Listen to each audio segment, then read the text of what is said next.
வியாதியின் மத்தியில் நீரரும்பு என்றீரே யெகோவா ராஃபா.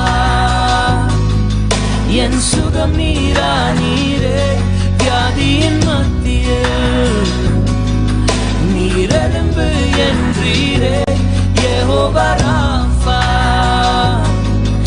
என் சுகம் நீரா நீரே. கடந்த நாட்களில் என்னுடனே இருந்தீர், இன்றும் என் அருகில் கூடவே வந்தீர். வரும் காலங்களிலும் நீரிருப்பீர். எழும்பி வரும் புயல்களிலே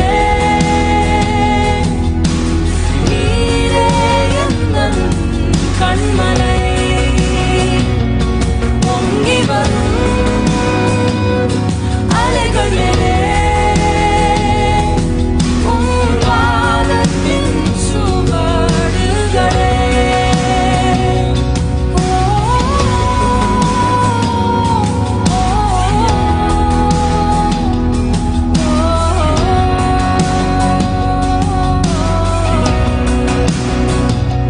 வியாதியே உன் தலை குனிந்ததே, என் மேலே உன் ஆளுகை முடிந்ததே. என்னை எதிர்க்க கூடிய எது ஆயுதங்கள் எதுவும் வாய்க்காதே. வியாதியே உன் தலை குனிந்ததே, என் மேலே உன் ஆளுகை முடிந்ததே. என்னை எதிர்க்க கூடிய எது ஆயுதங்கள் எதுவும் வாய்க்காதே. எழும்பி வரும் புயல்களிலே நீரே எந்தன் கண்மலை. பொங்கி வரும் அலைகளிலே உம் பாதத்தின் சுவடுகளே.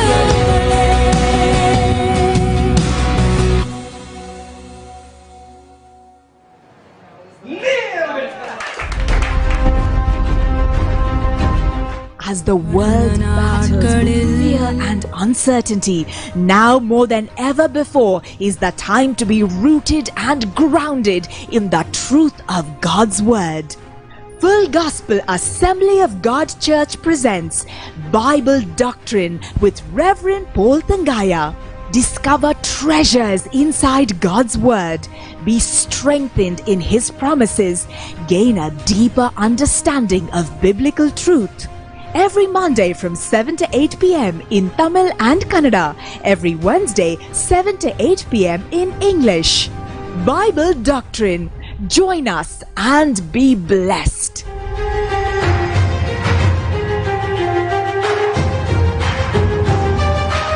இன்றைக்கு நாங்கள் பார்க்க போகிறது யோவான் 2ஆம் அதிகாரம் 1 to 11 வசனங்களை.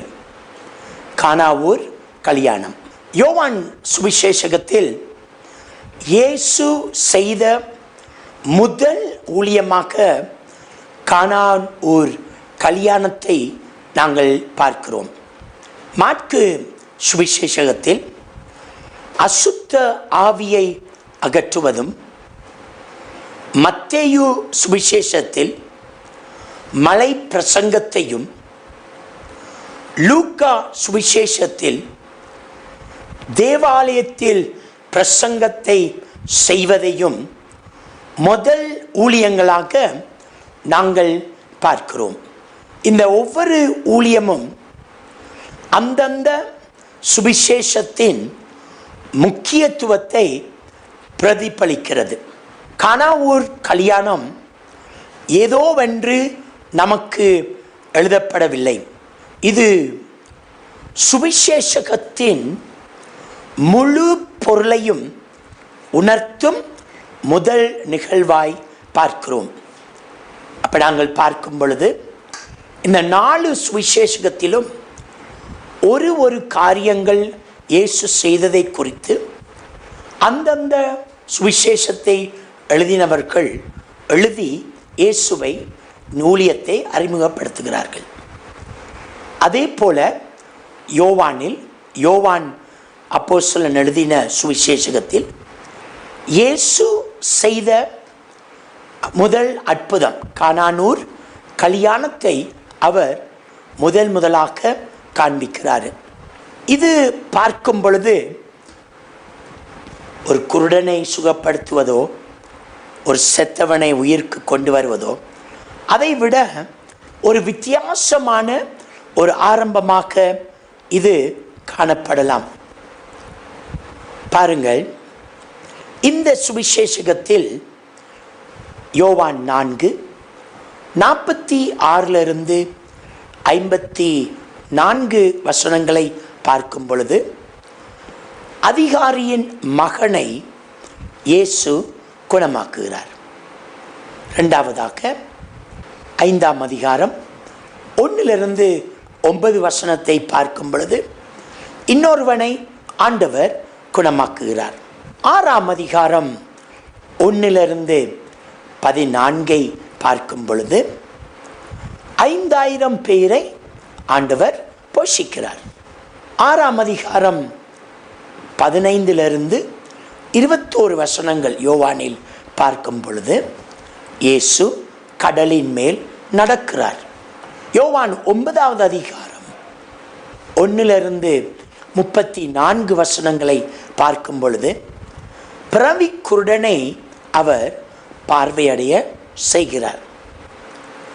யோவான் 12ஆம் அதிகாரம் லாசருவை ஆண்டவர் உயிரோடு எழுப்புகிறதை நாங்கள் பார்க்கிறோம். இது எல்லாவற்றையும் பார்க்கும் பொழுது எதற்கு கானானூர் கல்யாணம் ஒரு முதல் அற்புதம் என்று ஏன் நாங்கள் எதற்காக முதல் அற்புதத்தை கானானூர் கல்யாணமாக காண்பிக்கப்படுகிறது? தண்ணீரை திராட்சரசமாய் ஆண்டவர் மாற்றுவது.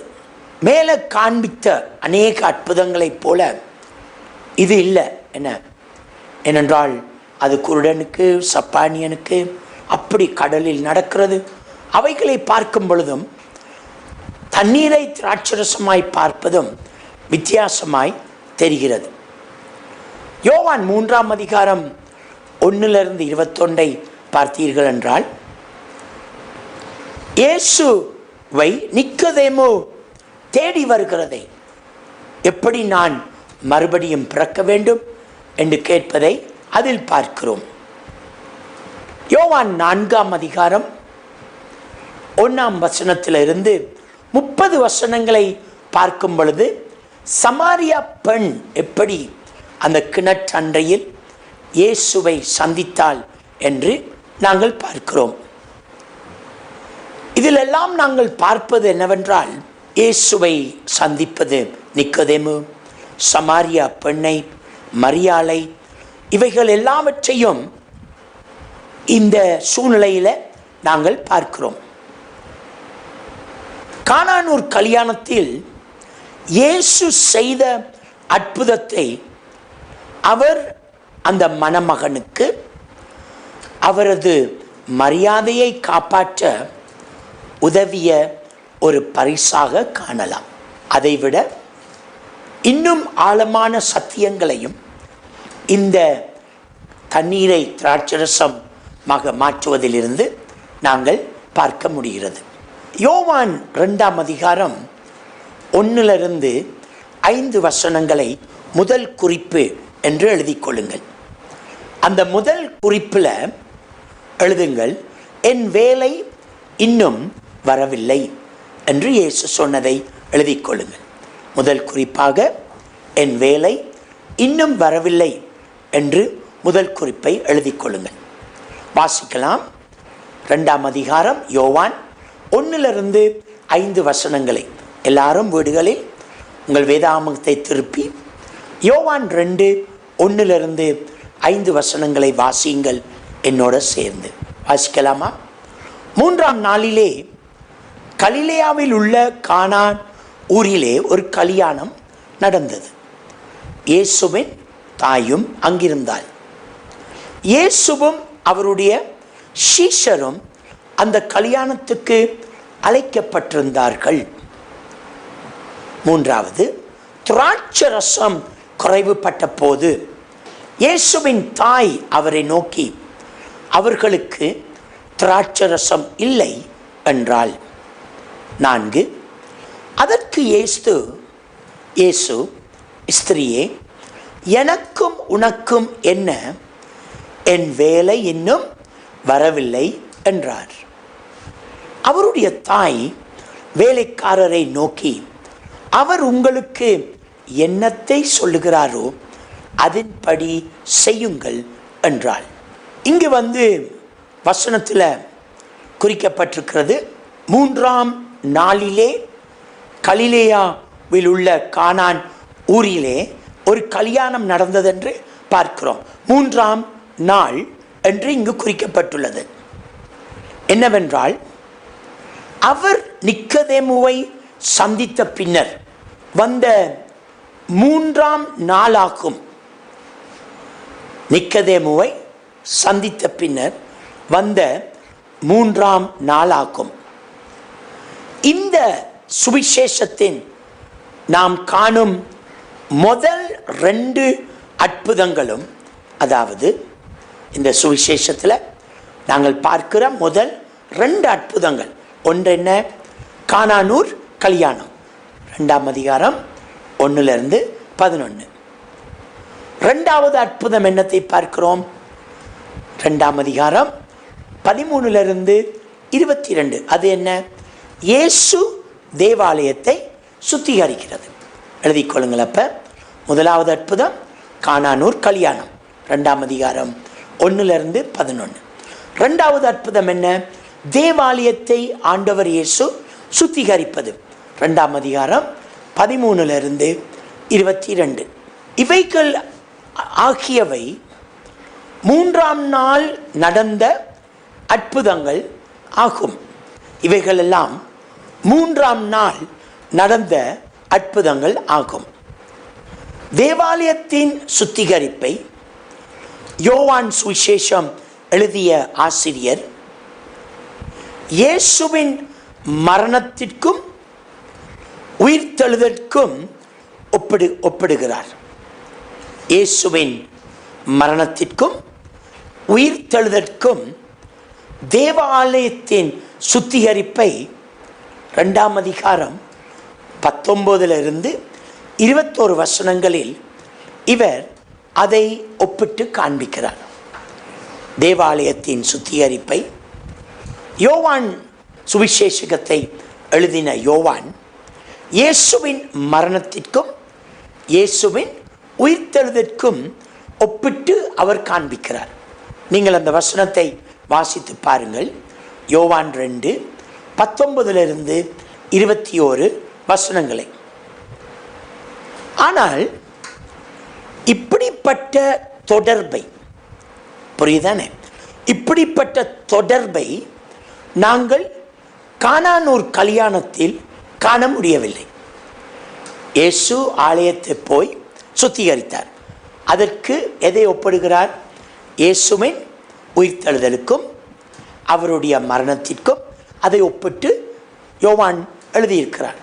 ஆனால் கானானூர் கல்யாணத்தில் நடந்த அற்புதத்தை எதற்கும் அவர் ஒப்பிட்டு எழுதவில்லை.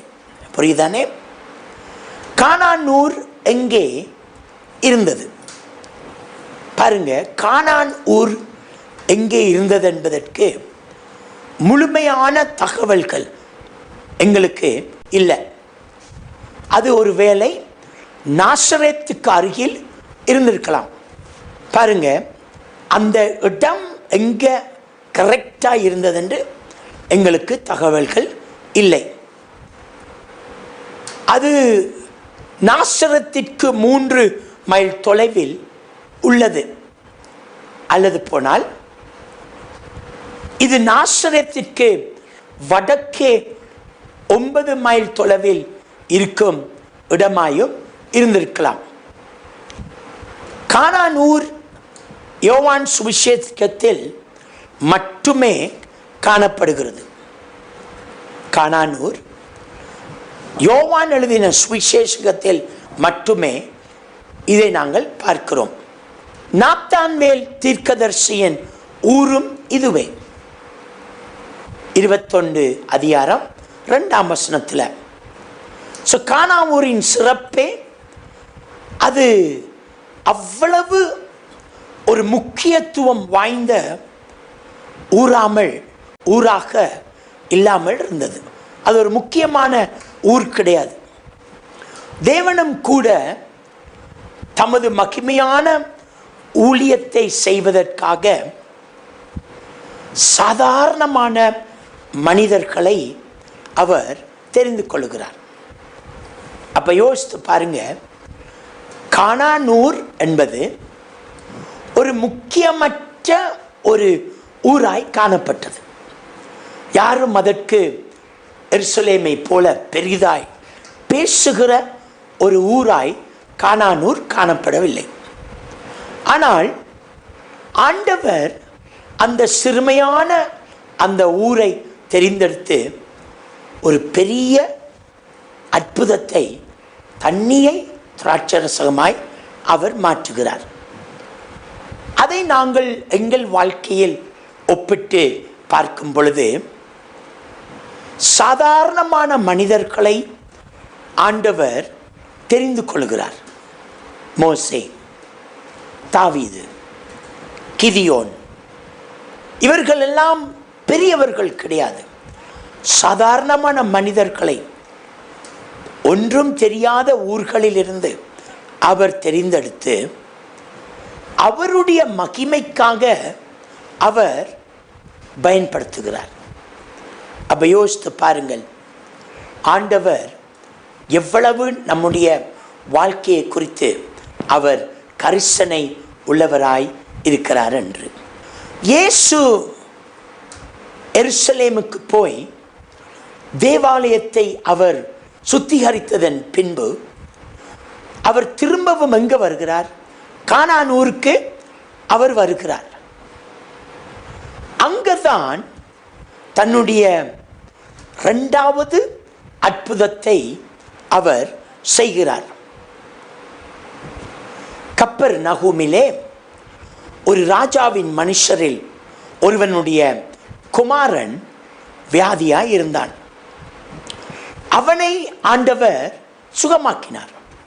4ஆம் அதிகாரம் 46 54 நாங்கள் பார்க்கிறோம். அப்ப இயேசு தன்னுடைய 1வது மற்றும் 2வது அற்புதங்களையும் பிரபலம் இல்லாத எருசலேம் தேவாலயத்தை விட்டு வெகு தொலைவில் உள்ள இந்த சிற்றூரில் நடத்தினார். அப்ப யோசிச்சு பாருங்க, 2 வல்லமையான அற்புதங்களை ஒதுக்கப்பட்ட ஊர்ல ஆண்டவர் செய்கிறார். அப்படின்னா கருத்து என்ன? ஒதுக்கப்பட்டவர்களுக்கான ஊழியத்திற்கு இது ஒரு நல்ல எடுத்துக்காட்டாக இருக்கிறது. இப்போ நீங்கள் உங்கள் வாழ்க்கையில் சொல்லலாம், நாங்கள்லாம் ஒதுக்கப்பட்டவர்கள், யார் எங்களுக்கு கரிசனை காண்பிப்பா, யார் எங்களுக்கு இருக்கிறா பாஸ்டர், அப்படி என்று சொல்லுகிறவர்களுக்கு இது ஒரு முக்கியமான காரியமாய் காணப்படுகிறது. ஏனென்றால் ஒதுக்கப்பட்டவர்கள், ஒன்றுமே இல்லாத ஒரு பட்டணம், அறியாதவர்கள் இருந்த ஒரு பட்டணம் தான் அந்த ஊர். அந்த ஊரில் அவர் 2 அற்புதங்களை செய்கிறார் என்றால், நாங்கள் எவ்வளவு தள்ளி வைக்கப்படுகிறோமோ அவ்வளத்திற்கு அவ்வளவு ஆண்டவர் எங்களை நேசிக்கிறார். பாருங்கள், அது ஒரு மிக அருமையான ஒரு குறிப்பாய் காணப்படுகிறது. இந்த திருமணத்திற்கு இயேசுவும் அவருடைய தாயும் சீஷர்களும் அழைக்கப்பட்டிருந்தார்கள். வசனம் 2 அதை பார்க்கிறோம். ஆனால் எத்தனை சீஷர்கள், எந்தெந்த சீஷர்கள் என்று நமக்கு தெரியாது. 4 பேர்களை நாம் காண்கிறோம். 1ஆம் அதிகாரம் 40 48 வசனங்களில் அந்திரேயா, சீமோன் பேதுரு, பிலிப்பு, நாத்தான்வேல். ஆனால் 5வது ஒருவர் அங்கிருந்திருக்கிறார். அவர் யார் என்று தெரியவில்லை. ஒருவேளை இந்த யோவான் சுவிசேஷத்தை எழுதிய யோவானாக கூடவும் இருந்திருக்கலாம். 12 சீஷர்களை இந்த இயேசுவின் சீஷர்களை இந்த சுவிசேஷத்தின் நாம் காண்கிறோம். 6ஆம் அதிகாரம் 67ஆம் வசனத்தில். ஆனாலும் மற்ற சீஷர்கள் எப்போது இந்த கல்யாண விருந்துக்கு வந்தார்கள் என்பதை நாங்கள் அறியாமல் இருக்கிறோம்.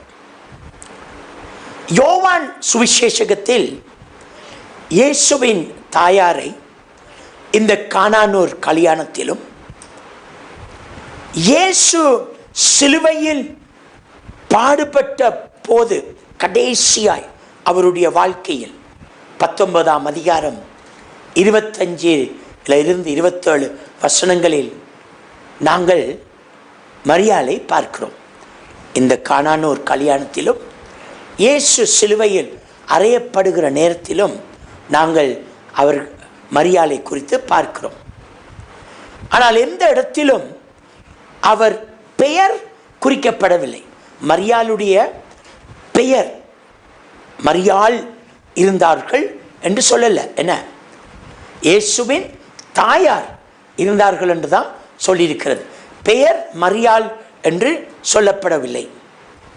கானானூர் ஜனங்களை இயேசுவுக்கும் அவர் தாயாருக்கும் நன்கு அறிந்து தெரிந்திருக்க வேண்டும்.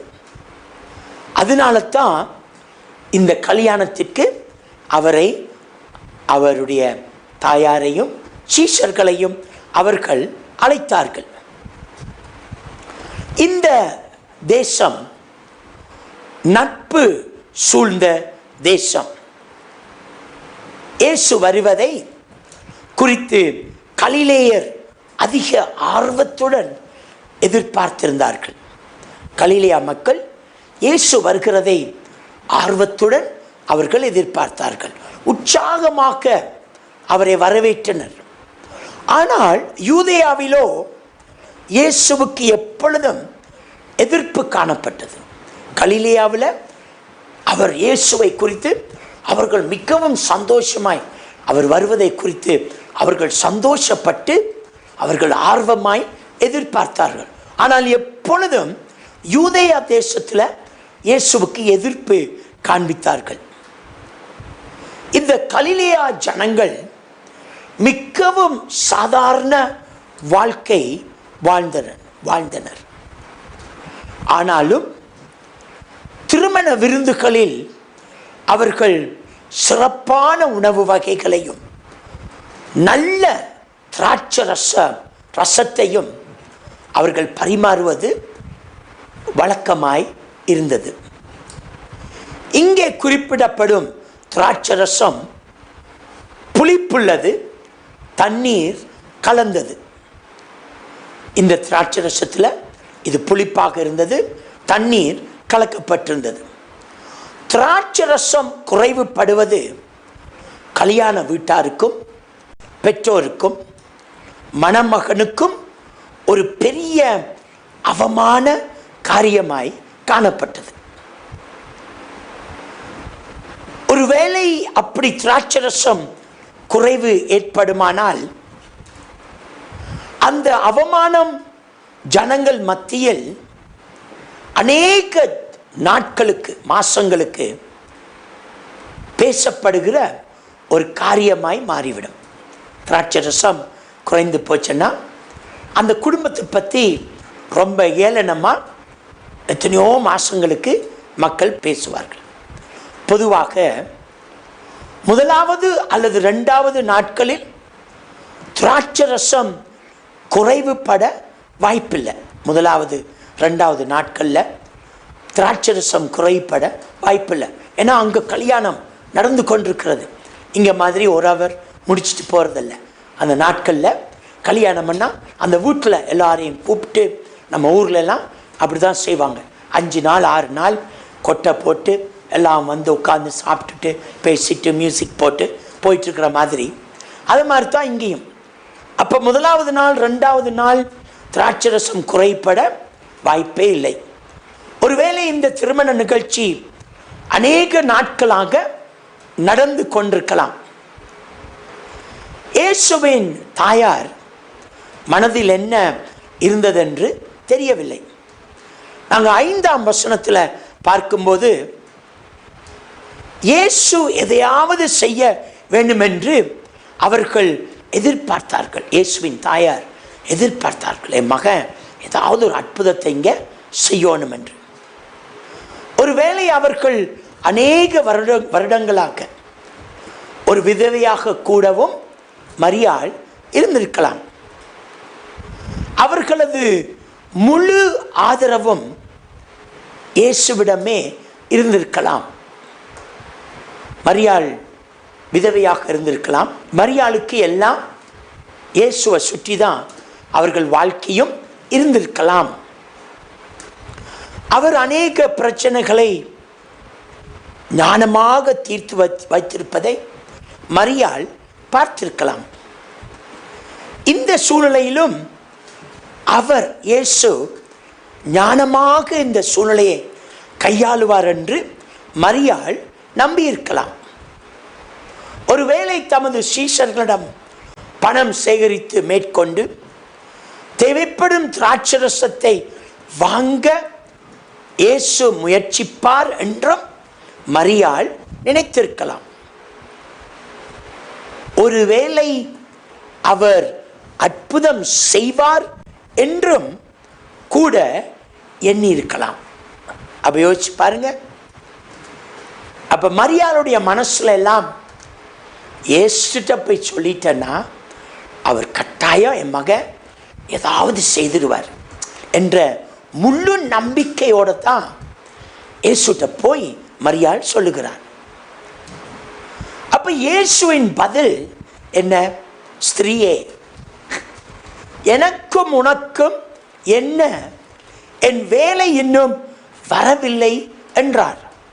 பாருங்க, அம்மா வந்து போய் சொல்லிக்க அவர் சொல்றாரு, உனக்கு எனக்கு என்ன? என் வேலை வரல. எப்படி இருக்கும்? இப்போ உங்க அம்மா வந்து உங்களுக்கு சொல்றாங்க, மகன் எலக்ட்ரிசிட்டி எல்லாம் போயிட்டுது, என்ன செய்வேன்னு தெரியாது. நீங்க அம்மா பார்த்து சொன்னீங்கன்னா எனக்கும் உனக்கும் என்ன? என் வேலை வரலன்னா அவங்க ஒரு கம்பெடுத்து அடிச்சுட்டு போயிடுவாங்க. என்ன? இயேசு அதான் சொல்றாரு. அந்த அர்த்தம் உங்களுக்கும் எனக்கும் இதில் என்ன இருக்கிறது? அந்த அர்த்தம் என்ன? வசனம் 4 இந்த கேள்விக்கு ஒரு பதில் தேவைப்படுகிறது. வசனம் 4, ஒன்றுமில்லை, உங்களுக்கும் எனக்கும் இதில் என்ன இருக்கிறது? இந்த சூழ்நிலைக்குள் வர நான் என்ன செய்தேன்? இந்த சூழ்நிலையில் என் பங்கு என்ன? பாருங்க, நீங்க எல்லாம் சேர்ந்து 4ஆம் வசனம், அதற்கு இயேசு ஸ்திரீயே, எனக்கும் உனக்கும் என்ன? என் வேலை இன்னும் வரவில்லையே என்று அவர் சொல்லுகிறார். பாருங்க, ஒருவேளை நம்ம யோசிச்சிருக்கலாம், என்ன இயேசு ஒரு அக்கறை இல்லாதது போல அல்லது ஒரு மரியாதை குறைவானவர் போல தாயோடு பேசுகிறாரே, ஸ்திரீயே என்று சொல்றாரே. தாயை பார்த்து யார் பிள்ளைங்க சொல்லுவாங்க தாயை பார்த்து ஸ்திரீ என்று? பாருங்க, அவர் தன்னை சற்று தள்ளி பார்க்கிறார் என்று இது அர்த்தம். மரியாதையான குறைவல்ல. அநேக இடங்களில் இயேசு இந்த வார்த்தையை உபயோகித்துள்ளார். பாருங்க, இது அந்த வார்த்தை உபயோகித்தபடியினால அவர் மரியாதை குறைவானவர் என்று அர்த்தமல்ல. மத்தேயு 15:28 வாசித்து பாருங்க. லூக்கா 13:12 வாசித்து பாருங்க. யோவான் 8:10 19:26 20:15 நீங்கள் வாசித்து பார்த்தால் ஒரு இடத்திலும் இது மரியாதை குறைவாக பயன்படுத்திய வார்த்தையாக காணப்படவில்லை. ஆனால் இயேசு சொன்ன பதில் கொஞ்சம் ஸ்ட்ராங்கா இருந்துச்சு, சற்று கண்டிப்புடன் இருந்துச்சு. அவர் இவ்வாறாக மரியாதையிடம் கூறுகிறார், நாம் இருவருக்கும் இடையே மகன் தாயார் என்ற உறவு முக்கியத்துவம் பெற அவரிடம் கொடுக்கவில்லை. அவர் என்ன சொல்கிறார் என்றால், நான் தேவனுடைய பிள்ளை, நான் அவருடைய காரியங்களை செய்யத்தான் நான் வந்திருக்கிறேன், எனக்கும் உனக்கும் என்ன, என்னுடைய வேலை இன்னும் வரவில்லை. இயேசு உறவுக்கு அவர் முக்கியத்துவம் கொடுக்காமல் அவர் வந்த வேலைக்கு அவர் முக்கியத்துவம் கொடுத்தார். இயேசு தன் வீட்டை விட்டு வெளியேறிய ஊழியத்திற்கு சென்ற பின்னர் பரிசுத்த ஆவியானவரை அவர் பெற்றுக்கொண்டார். அவர் போன இடங்களில் எல்லாம் ரட்சிப்பை அவர் அறிவித்தார். தன் தகப்பனை தாயை கனம் பண்ண வேண்டும் என்று கட்டளைகளில் இருந்து அவர் அறிந்திருந்தும் அவருடைய முழு நோக்கம் குறிக்கோளும் அவரை அனுப்பினவரை உயர்த்துவதுதான். பார்த்தீங்களா? அதனால தான் இயேசு சொல்றாரு, என்னுடைய வேலை இன்னும் வரவில்லை. பாருங்க, கானாவூர் கல்யாணத்தில் ஏற்பட்ட சூழ்நிலையை சமாளிக்க வல்லவர் இயேசு கிறிஸ்துவே என்ற நம்பிக்கையை நாங்கள் கற்றுக்கொள்கிறோம். அடுத்த வாரம் நான் உங்களோடு யோவான் 2:6-8 குறித்து நான் கற்றுத்தருவேன். ஆனால் முதலாக இன்னைக்கு நாங்கள் பார்த்தது, இப்படிப்பட்ட இந்த ஊர்ல இயேசுவை அழைத்திருந்தார்கள். ஆனாலும் இயேசு மரியாதை பார்த்து சொல்லுகிறார், எனக்கு உனக்கும் என்ன என்றால் இந்த கல்யாணம் 3ஆம் நாளிலே என்று சொல்லப்படுகிறது. அப்ப திராட்சரசம் குறைவுபட்டுச்சுன்னா அந்த குடும்பத்துக்கே அவமானம். அதை பற்றி மக்கள் பேசுவார்கள் திருப்பி. அப்ப அந்த அவமானத்தை காத்துக்கொள்ளணும்ல. அந்த அவமானத்தை காக்க யார்கிட்ட போனாங்க? இயேசுகிட்ட போனாங்க.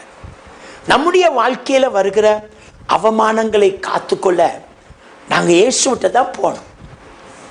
நாங்க தள்ளி வைக்கப்பட்ட ஒரு பட்டணமா இருக்கலாம், யாருமே இல்லாத ஒரு சின்ன பட்டணமா இருக்கலாம்.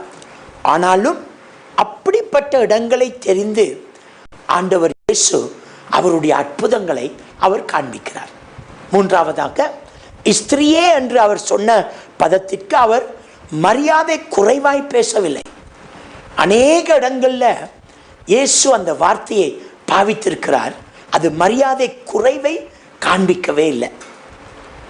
கடைசியாக அவர் வந்ததன் காரணமெல்லாம் அவரை அனுப்பினவரின் வேலையை முடிப்பதற்காக. பரிசுத்த பிதாவே, இந்த அருமையான பாடத்தை நீர் எங்களுக்கு கற்றுத்தந்ததற்காக உமக்கு நன்றி.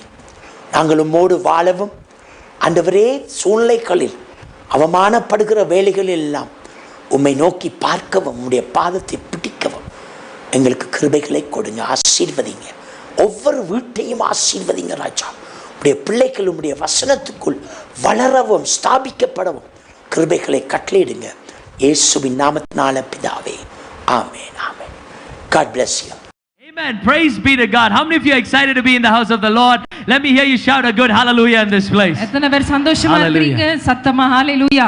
We have been having a wonderful time. Last week we received almost close to 25 testimonies of the faithfulness of God. Amen. கடந்த வாரம் மட்டும் கிட்டத்தட்ட 25 சாட்சிகள் நமக்கு வந்தது. ஆண்டவர் எவ்வளவு நல்லவரா இருக்கிறார். If you have a testimony you want to share through WhatsApp, I know many of you all are shy, you don't like to come on stage, but if you would like to share your testimony through WhatsApp, or you want to share your prayer requests, please take down this number here, 9886 777. We would love to hear from you, hear your testimony, and even receive your prayer requests so we can agree and believe and stand in prayer together. நிறைய பேருக்கு சாட்சி இருந்தும் நீங்கள் தயங்கி கொண்டிருக்கலாம். தயவு செய்து இந்த வாட்ஸ்அப் நம்பருக்கு உங்களுடைய சாட்சிகளை நீங்கள் எழுதி அனுப்புங்கள். உங்களோடு இணைந்து நாங்களும் ஆண்டவரை துதிப்பதற்கும் ஜெபிப்பதற்கும் அது எங்களுக்கு உதவியா இருக்கும். One boy, I was telling you, every day we are doing decree and declarations. நான் உங்களுக்கு சொல்லி இருக்கிறேன், ஒவ்வொரு நாளும் நாங்கள் அறிக்கை செய்து பிரகடனம் செய்து கொண்டே இருக்கிறோம்.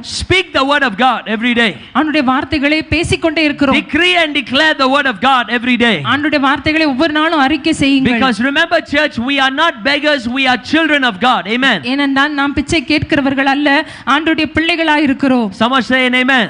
ஆமென் சொல்வோம். Good. We had one of the young person, he told me, he said, Pastor Sammy, every day my mom and I, we just used to decree and declare the word of God. என்னிடத்திலே ஒரு தம்பி சொன்னார், நான் ஒவ்வொரு நாளும் நானும் என் தாயாரும் நாங்கள் ஆண்டவருடைய வார்த்தைகளை அறிக்கை செய்து கொண்டிருந்தோம். And I was believing God for a new bike because that's what I needed at this time. We were desperate to get this.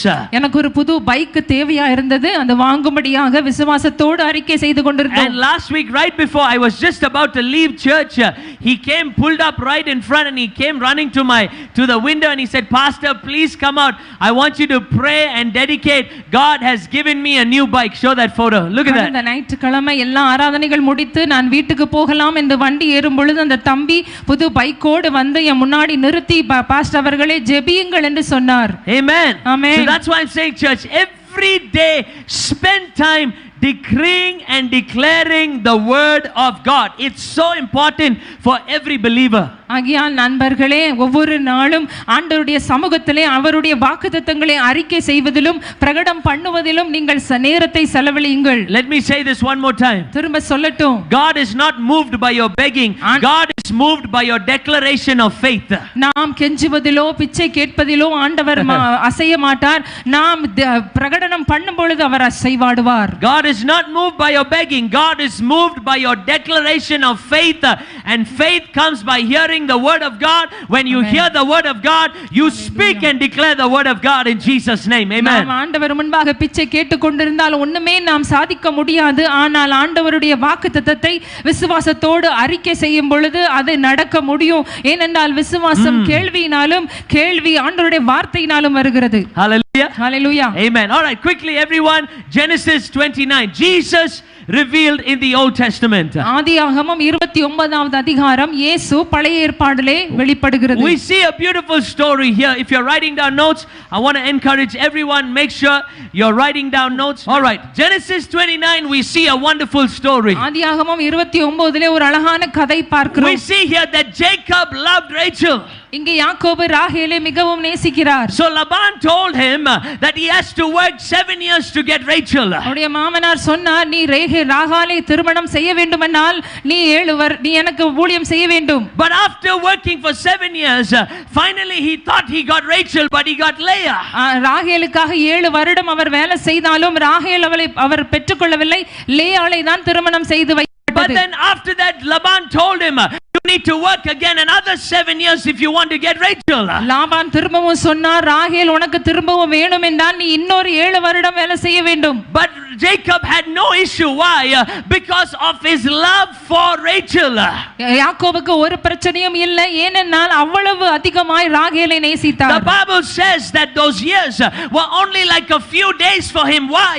It is because of his love that he had for Rachel. யாக்கோபுக்கு 14 வருடம் அதிகமாக இல்லாமல் கொஞ்ச நாட்களை போல தோன்றியது, ஏனென்றால் அவ்வளவு அதிகமாய் யாக்கோபு ராகேலை நேசித்தார். Now here is a beautiful picture of Jesus. இங்கே ஒரு அழகான இயேசுவின் படத்தை பார்க்கலாம். Because remember, the word Rachel means sheep. Everybody write down, the word Rachel means sheep. ராகேல் என்றால் அதனுடைய அர்த்தம் ஆடு என்பதாக எழுதிக் கொள்ளுங்கள். Jesus sent his disciples to go and speak speak to the lost sheep of Israel. இயேசு தம்முடைய சீஷர்களை தொலைந்து போன ஆடுகள் தேடும்படிக்கு அனுப்பிவிட்டார். But not only that, when you look at the word Leah means weary. லேஹாள் என்று பார்க்கும் பொழுது அது மிகவும் சோர்வு என்று அர்த்தமாகும். Weary, who is weary? The Gentiles were weary. Why? Because they didn't have any covenant. They had no relationship with God.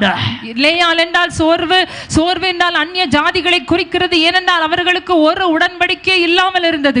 Jacob worked for 14 years, married both Leah and Rachel. யாக்கோபு 14 வருடம் ஊழியம் செய்து அவன் ராகேலையும் லேயாளையும் திருமணம் செய்து கொண்டான். Rachel represents the Jews and Leah represents Gentiles. லேயாள் என்று பார்க்கும் பொழுது அந்நியர்களை குறிக்கிறது, ராகேல் என்று பார்க்கும் பொழுது யூதர்களை குறிக்கிறது. The same exact way Jacob worked for Leah and Rachel was the same exact way Jesus worked through his death, his crucifixion and resurrection to marry both Jew and Gentile together.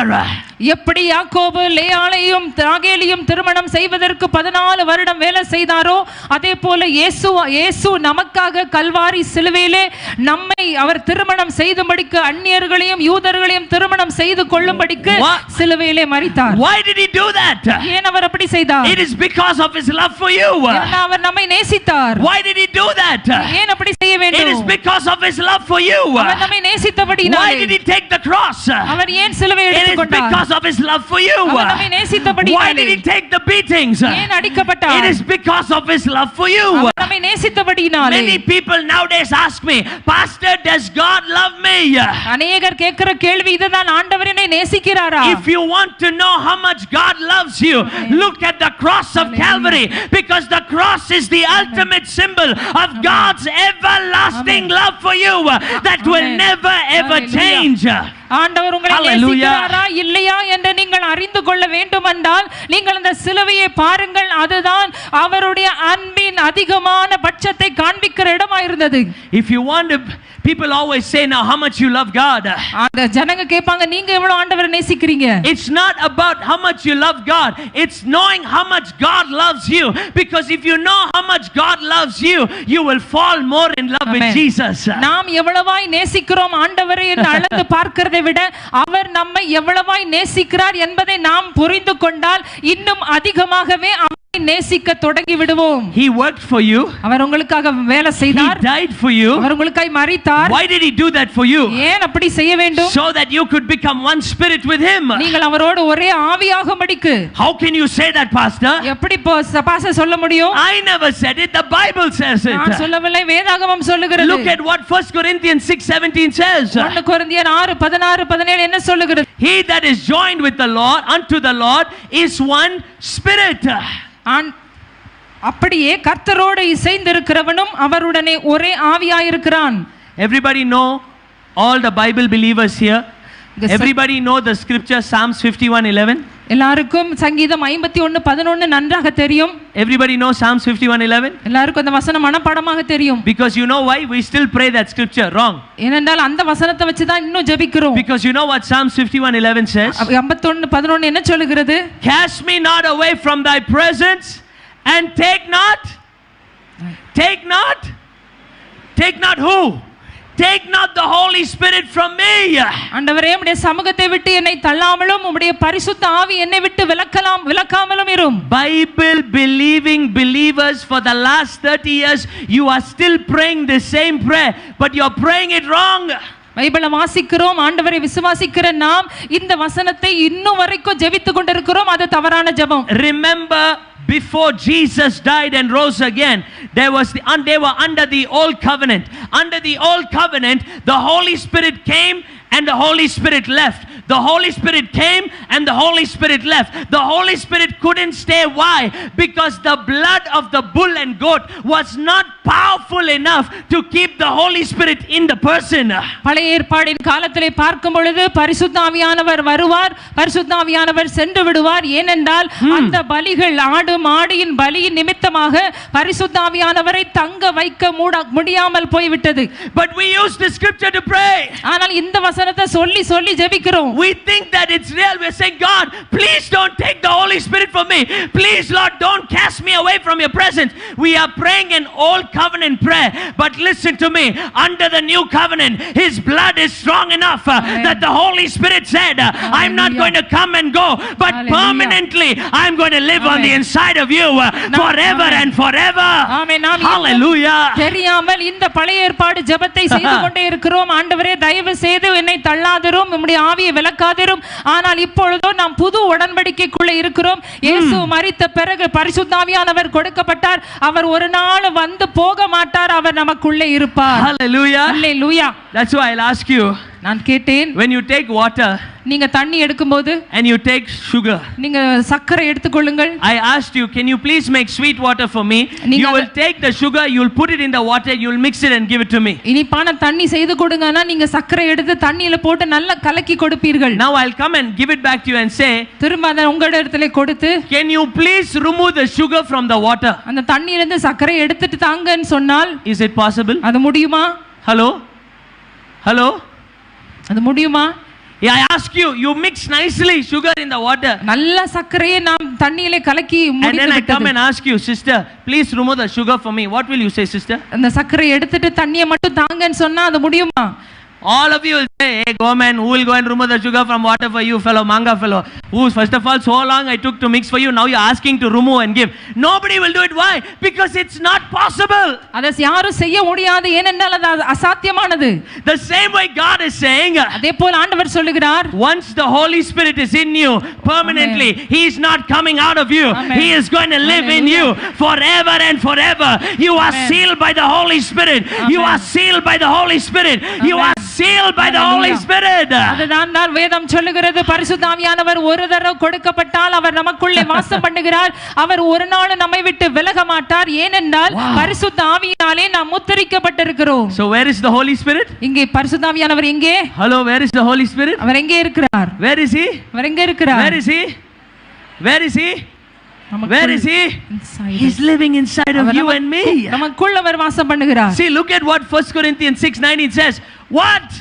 Know ye not that your body is the temple of the your body is the your body is the temple of the Holy Ghost which is in you. ஆமென். உங்கள் சரீரமானது நீங்கள் தேவனாலே பெற்றும் உங்களில் தங்கியும் இருக்கிற பரிசுத்த ஆவியினுடைய ஆலயமாய் இருக்கிறதே. You know who was crying for this day? இந்த நாளுக்காக யார் அழுது கொண்டிருந்தார்? David was crying for this day. தாவீது இந்த நாளுக்காக அழுது கொண்டிருந்தார். Lord, take not your spirit from me. ஆண்டவரே, உம்முடைய பரிசுத்த ஆவியை எடுத்து போடாதே. Take not presence from me. சமூகத்தை விட்டு தள்ளாதிரும். He was looking for this day. இந்த நாளுக்காக தான் காத்திருந்தார். But the blood of the bull and the goat couldn't keep the Holy Spirit inside. ஆனால் ஆடு மாடுடைய அந்த காணிக்கை அதை தக்க வைக்க முடியவில்லை. But Jesus is saying, the blood that is given is not any cheap blood. It is my very own blood. That today and forevermore, the day you receive Jesus in your life is the day the Spirit of God is permanently living on the inside of you forever and forever. ஆமென். ஆனால் இயேசு சொல்லுகிறார், நான் சிந்திய இரத்தம் சாதாரணமான இரத்தம் அல்ல, அது விலை உயர்ந்த இரத்தம். அதனாலே பரிசுத்த ஆவியானவர் என்றென்றைக்கும் சதா காலம் உங்களோடு கூட வாசம் பண்ணிக்கொண்டே இருப்பார், விலக மாட்டார். Hallelujah. Hallelujah. Lift your hand and say, கரம் உயர்த்தி சொல்வோம், my body என்னுடைய சரீரம் is the permanent place ஒரு நிரந்தரமான இடம் for the Holy Spirit. பரிசுத்த ஆவியானவருக்கு. He is always with me. எப்பொழுதும் என்னோடு இருக்கிறார். In my good days, என்னுடைய நல்ல நாட்கள், in my bad days, என்னுடைய கெட்ட நாட்கள், in my sad days, சோகமான நாட்கள், every day of my life, ஒவ்வொரு என்னுடைய வாழ்நாளில் He is always there with me. அவர் எப்பொழுதும் என்னோடு இருக்கிறார். In Jesus' name, இயேசுவின் நாமத்தினாலே give the Lord a mighty clap offering in this place. நல்ல கரங்களை தட்டி அவரை துதிப்போம். Hallelujah. Hallelujah. So your body உங்களுடைய சரீரம் is the temple of the Holy Spirit. பரிசுத்த ஆவியின் ஆலயமா இருக்கிறது. Permanent place. நிரந்தர இடமா He இருக்கிறது. is not going anywhere. அவர் எங்கே போக மாட்டார். So don't be afraid. பயப்பட வேண்டாம். Ayyo, he is praying Psalms 51. Don't worry. சங்கீதம் 51 ஜெபிக்கிறோமே. If somebody else is praying Psalms 51, you pray 1 Corinthians 6:17. வேற யாராவது அப்படி ஜெபித்துக் கொண்டிருந்தால் நீங்கள் 1 கொரிந்தியர் 6:16 ஜெபியுங்கள். I am permanently joined with the Spirit. நான் நிரந்தரமாய் ஆவியானவரோடு Hallelujah. ஒட்டிக்கொண்டிருக்கிறேன். Amen. All right, quickly. Today we are going to look at Feast of Pentecost. இன்றைக்கு பெந்தேகோஸ்தே பண்டிகை குறித்து பார்க்க How many போகிறோம். of you remember the first feast that we did? முதலாவது பெந்தேகோஸ்தே எங்க First நடந்தது? feast is முதலாவது பண்டிகை எது? Passover. Very good, பஸ்கா sister. பண்டிகை. Second feast is? இரண்டாவது பண்டிகை Anybody? Unleavened bread. Very good. புளிப்பில்லா அப்பம் பண்டிகை. Third feast is? மூன்றாவது பண்டிகை First fruits. Very good. முதல் பழம். Fourth feast now is the feast of Pentecost. நாலாவது பண்டிகை பெந்தேகோஸ்தேயின் பண்டிகை. Now remember, from the first fruits முதலாவது அந்த முதல் கனியிலிருந்து to the feast of Pentecost, Pentecost பண்டிகை வரைக்கும் there was an interval in the middle. நடுவுல கொஞ்சம் இடைவேளை இருந்தது. It was exactly 50 days to the next festival. அடுத்த பண்டிகை 50 ஆண்டவர் நாட்கள். கொடுத்த இந்த அருமையான இந்த பண்டிகை What they will do is, என்ன செய்வார்கள்? they will take the wheat அவங்க அந்த கோதுமை எடுப்பார்கள், and they will crush the wheat nicely, அதை நல்லா இடிப்பார்கள், nicely beat the wheat, நல்லா இடி என்று இடிப்பார்கள், so that they will get nice fine flour. அதை நல்ல மெல்லிய மாவாக மாற்றுவார்கள். When you, brother, put your hand in here. When you feel the flour, how does it feel? மாவை தொடும் பொழுது எப்படி இருக்குது? Smooth and soft. It's so nice. நம்ம மெல்லியதா இருக்கிறது, You மிருதுவா put your இருக்கிறது. finger inside, it's so soft. அது தொட்டு பார்க்கும்போது அவ்வளவு மிருதுவா இருக்கிறது. Why? Because it's beaten nicely. ஏன்னா நல்லா And அரைக்கப்பட்டிருக்கிறது. then it's இதுக்காக sifted. நான் ஆண்டவருக்கு நன்றி செலுத்துகிறேன். லைஃப் டிவி 2011ஆம் ஆண்டு டாக்டர் ஷீபா செல்வராஜ் அவர்கள் தொடங்கி இன்றைக்கு இந்த ஊழியத்தின் மூலமாய் 65 தேசங்கள் தொடப்பட்டு